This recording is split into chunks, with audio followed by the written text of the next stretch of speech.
Почитуван председателе, почитувани представници од извршната власт, почитувани колеги пратеници, денеска разговараме за предлогот на закон за граѓанска одговорност за навреда и клевета,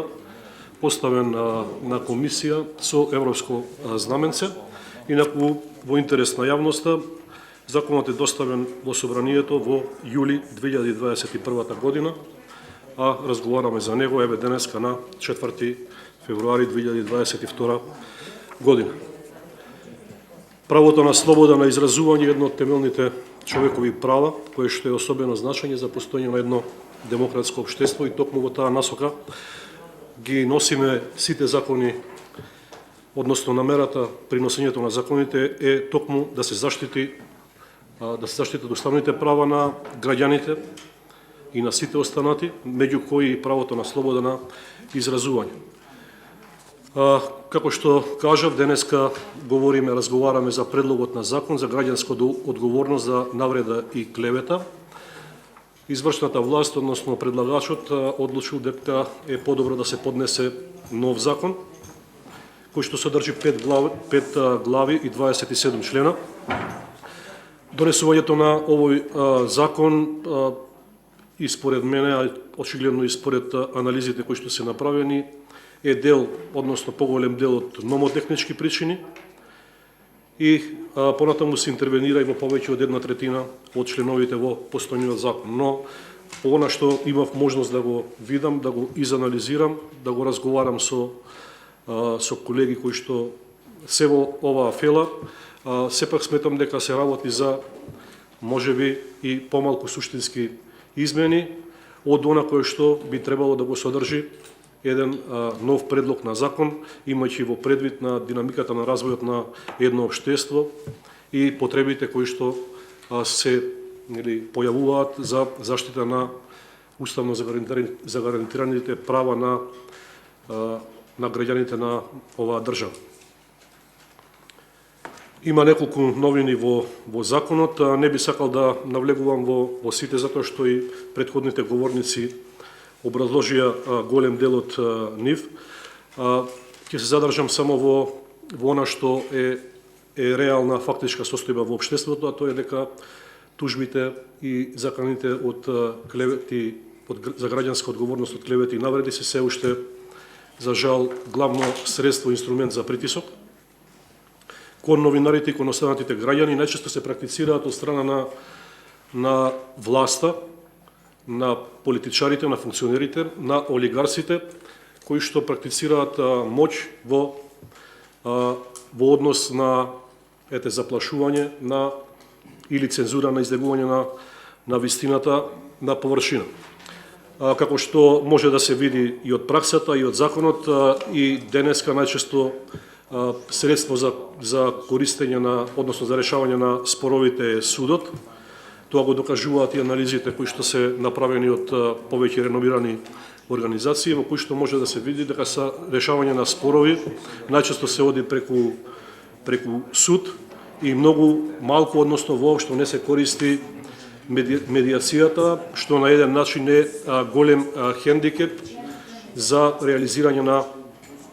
правата, односно за решавање на споровите на еден многу по-објективен и по-релаксиран начин во кој што независно, неутрално или непристрасно лице ќе учествува во решавањето на дадениот спор. Сведоци сме дека во голем број на случаи против новинари и медиуми имаше заплашување од страна на политичари на власта, многу предмети кои што понатаму се процесуирани судовите и се покажаа дека биле вистина, беа предмет на уцени од страна на политичари на власта, а се со цел овие предмети да не го видат светлото на денот, односно да не бидат процесуирани кон јавност. Има голем број на примери, меѓу кои би ги истакнал примерот на заплашување на новинари и медиуми од страна на Зоран Заев, претходниот премиер, Љупчо Николовски. Понатаму актуелна беше аферата на поранешниот генерален секретар на влада со набавката на радарски системи, каде што исто така имаше отворена закана за тужба за клевета и навреда, кој што случај понатаму се процесуираше и се докажа како вистинит, односно е се уште во тек на докажување, но со голем број на докази кои што и не одат баш во корис на обвинетиот. Понатаму беа спомнати и набавките на вакцини или обидот за набавки за провизијата која што беше платена на фирма во Хонг Конг, во која што министерот поранешен за здравство исто така ја искористи за да изврши на еден начин заплашување на лицето кое што е обзнани ова работа. И да не споменувам за рекет и така натаму и така натаму. Како и да е,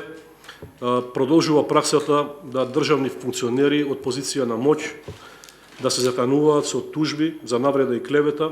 и сепак тоа е поголем општествен проблем во кој што не гледам дека и носењето на козметички измени на постоечкиот закон ќе доведат до регулација на овие односи. Тука секако многу треба да се работи и со судовите, со обука на судиите, дали се обезбедени доволни финансиски средства за нивна обука и нивната одговорности, така натаму. Исто така, она што е добро и позитивно е што сите на комисијата, односно поголемиот дел, па и представниците од извршната власт, се согласивме дека постојат определени и новотехнички грешки кои што спровеуваат низ законот и одредени работи кои што не би требало да се најдат тука, како што беше согласноста дека во членот 7 од овој закон, каде што стои дека тужителот ќе докаже дека е дадена злонамерно, изјавата е дадена злонамерно, дека треба да се тргне од овој закон и се надевам дека истото ќе биде направено затоа што би било небулоза обвинител да одлучува за тоа дали една изјава е злонамерна или не. Исто така, она што ми падна во очи е дека и понатаму останува голем простор за регулација на интернетот, односно интернет блоговите, форумите, социјалните мрежи, пребарувачите. Не е точно дефинирано, односно тука стои дека, еве, например, дека изјавата доколку е од платформа за агрегација на медиуми, агрегаторот е автоматски и не врши избор на содржини, дека тогаш не подлежи на одговорност, но сепак тука се поставува прашањето и колку одредени агрегати случајно ги срочуваат вестите, односно случајно ги избираат приоритетот на вести, затоа што сме често пати сведоци на поклопување на вести со други вести, кои што се помалку суштински со цел да се затаи вистината. Како и да е, нема да должам многу, а се согласувам дека во делот на намалување на максималните износи кои што судот може да ги досуди, како надоместна материјална штета предизвикана со навреда или клевета од новинар, во вршење на професија е во ред и тоа е добро и позитивно и сметам дека ќе возможи ова вистината да допре до што е можно поголем број на луѓе. Благодарам.